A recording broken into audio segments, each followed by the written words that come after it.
what is net neutrality? Well, let me tell you.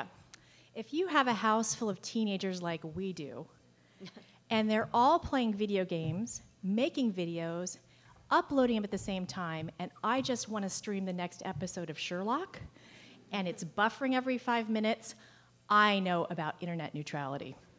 The kids scream foul when we shuttle and throttle down their internet speeds, complain that we're messing with their bandwidth availability. You know what I say? I pay for it.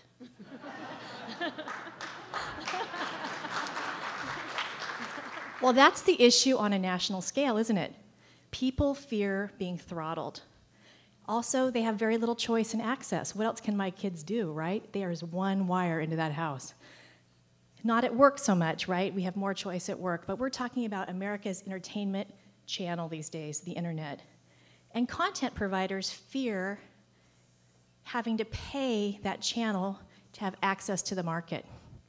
So there's fear in the market, and the concern is that the flow of information would be controlled or manipulated in ways that aren't clear or fair, that some players could be shut out, and that big players would have an advantage. So net neutrality rule is something new, something that doesn't exist, that's being proposed to address this problem. And it really was only when, we'll show a slide now, internet streaming video arrived that data packets needed this priority. So if we look at what traffic is on the internet and what the hogs are, you can see Netflix, YouTube, there's my kids right there. Other things take less, right? So this is a newer problem. So this has led to issues that we've seen as the market consolidated. Really, there used to be many more content providers. It's consolidating. We're also used to have many more ISPs. Those have consolidated. So we have consolidation as the market matures on both sides. So Congress has delegated to specialists to deal with this problem. They picked the FCC. Look at their logo. So those are radio antennas. So we're talking about the Telecommunications Act of 1934. You heard that right. It was revised in 1996, but those are ancient rules by tech standards, right? So the FCC has to act with due process, and they opened the comment period this year and got 3 million comments. Who was part of that? Everybody raise your hand so I know who the nerds are. Okay, good job. All right, I'll be talking to you afterwards about questions. So lots of interest, lots of comments. And the FCC is now signaling, actually as of just yesterday, really on the Hill, the buzz, he made some calls to our staffers up there, that the plan is actually to reopen the comment period. It sounds like that's what they're going to do, because the comments were there to see how to handle the problem. Of course, everybody's for net neutrality. How could you not be for that? It's like not being for pumpkin pie on Thanksgiving.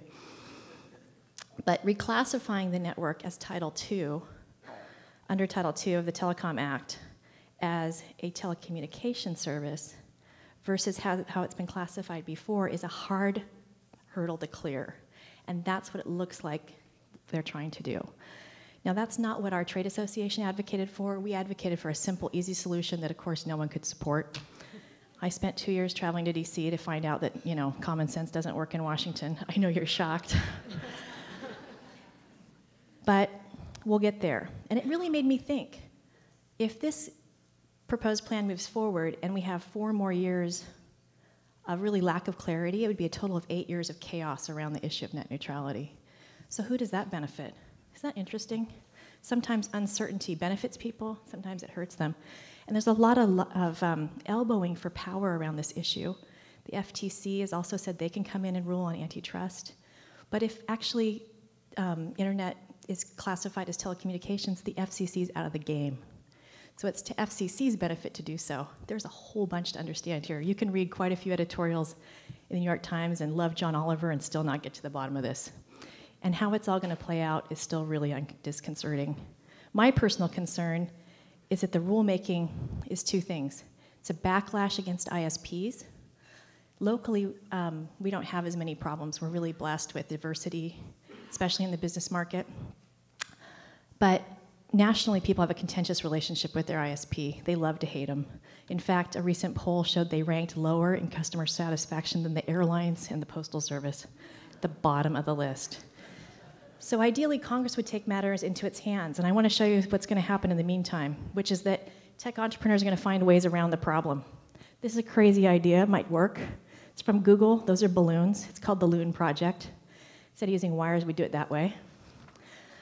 Next slide is great thing. Check this out. These are drones from Solera. They can go 10 miles up and remain in the air for 5 years, sending signals. We'd skip the wires. In fact, the next slide shows that Africa did. They went straight to cellular. In fact, they don't even need the wires. They make baskets out of them. I think that might be a better logo for the FCC. So here locally, in the next slide, you'll see in March 2010, we submitted another option for diversity, the Google Fiber Plan, and the normal suspects are leading the parade. So in the meantime, companies locally pull fiber for customers who need it, and that requires the help of local government, which we've been glad to have. So I think we'll get to a point eventually where net neutrality is not relevant, where the market's healthy, it's diverse. But how many years out is that? Not sure. We need crazy speeds, and we'll get there. Net neutrality rules might actually slow down the process in the meantime. It's a very interesting problem. So happy Thanksgiving. Make sure you pass the turkey and share your bandwidth. Thanks, Amy.